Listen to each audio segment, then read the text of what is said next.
இன்றைக்கி visitTemples.com மூலியமாக விக்கிரவாண்டி பக்கத்தில் இருக்கிற பனையபுரத்தில் இருக்கிற ஸ்ரீ பனங்காட்டீஸ்வரர் திருக்கோயிலை பற்றி அந்த கோவில் குருக்கள் கணேச குருக்கள் இன்னைக்கு விவரிப்பார். ஹரஹர நம பார்வதி பதரே ஹரஹர மகாதேவாம். அருள்மிகு சத்யாம்பிகை சமேத நேத்ரோத்தாரணேஸ்வரர் பனங்காட்டீஸ்வரர் ஆலயம் பனையபுரம் விழுப்புரம் மாவட்டத்தில் இது இருக்குது. இந்த கோயிலுடைய ஸ்தல புராணம் சொல்கிறேன்.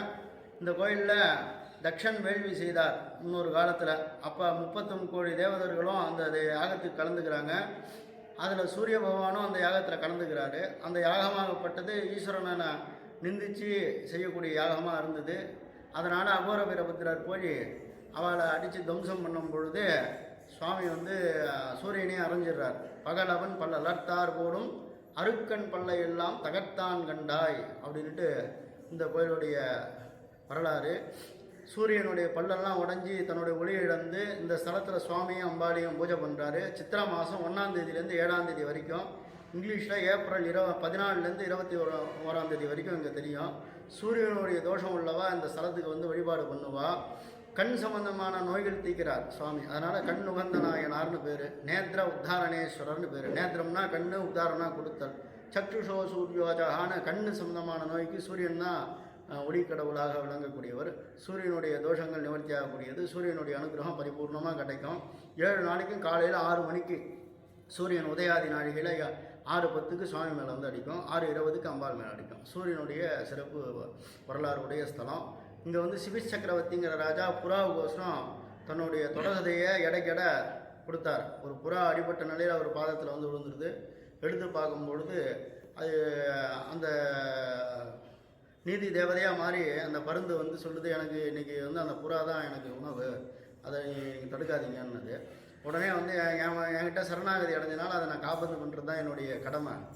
ஆகையால் நான் அதை இது பண்ணக்கூடாது அப்படின்னு சொல்கிறாரு. அதனால் தன்னுடைய தொடசதையை தான், உடலில் தொடசதை தான் அதிகமாக இருக்கும், அதை எடை கொடுத்துட்றாரு. கொடுக்கும்பொழுதும் அந்த எடை பூர்த்தி ஆகலை. பிற்காலத்தில் என்னென்னு கேட்காங்க, பின்னாடி என்னென்னு கேட்கும்பொழுது யாருக்கு எது பிடிக்குமோ அதை கொடுத்தா தான் தர்மம் பூர்த்தி ஆகணும்னு தர்மசாஸ்திரம். பருந்தோடைய குணம் என்னென்னு கேட்டிங்கன்னா முதல்ல கண்ணை தான் குத்தி சாப்பிடுமா. அதனால் அந்த கண்ணை பிடுங்கி அந்த எடைக்கடை வைக்கிறாரு. அதனுடைய சிற்பம் இந்த வாகன கொட்டாயின்னு ஒரு இடம் இருக்குது, அந்த மண்டபத்தில் இருக்குது. தேரில் அந்த சிற்பம் இருக்குது. திருவிழாவும் போது அதை பார்க்கலாம். அடுத்தது சிபிஷ் சக்கரவர்த்தி ராஜா வீறுபேடு அங்கே ஒரு சிறப்பு க்ஷேத்திரம் பனங்காட்டூர்னு பேர் இருக்குது. திருப்புறவார் பனங்காட்டூர். ஆதியில் பனங்காடாக இருந்திருக்கு. அங்கே கிராமம் ஏற்படும் போது இது பனையபுரமாக இதை மறுவி பனையபுரங்கிற ஒரு நாமதயம் இருக்குது. ஞானசம்பந்தர் தேவாரம் பாடியிருக்கார். நடுநாட்டில் 22 கோவில். நடுநாடுன்னு சோழர்களுடைய ஆட்சிக்கு கீழே இருக்கக்கூடிய ஸ்தலத்துக்கு நடுநாட்டு ஸ்தலங்கள்னு 22 க்ஷேத்திரம். அது 20வது க்ஷேத்திரமாக இது பெரிய புராணத்தில் சேஷார் இங்கே பதிவு பண்ணுறாரு. 17 கல்வெட்டுகள் இருக்குது. ராஜேந்திர சோழன் இந்த ஊரில் வாழ்ந்திருக்காரு. அப்போ பறவை நங்கைங்கிற நாட்டிய பெண்மணி மேலே காதல் கொண்டு அவளுடைய காதலுடைய வெளிப்பாடாக இங்கே சுவாமி